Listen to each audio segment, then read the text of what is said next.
Ayan, magkarga tayo ng ano, plywood. Papuntang Antipolo.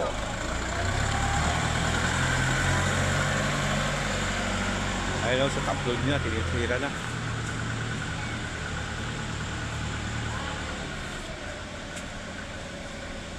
Ayun kanya, may top load eh, ako wala.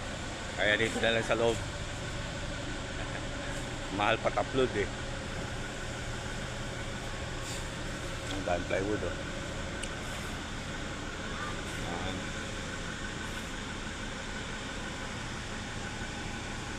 Baka sakali yan sa akin. Pila-pila kasi.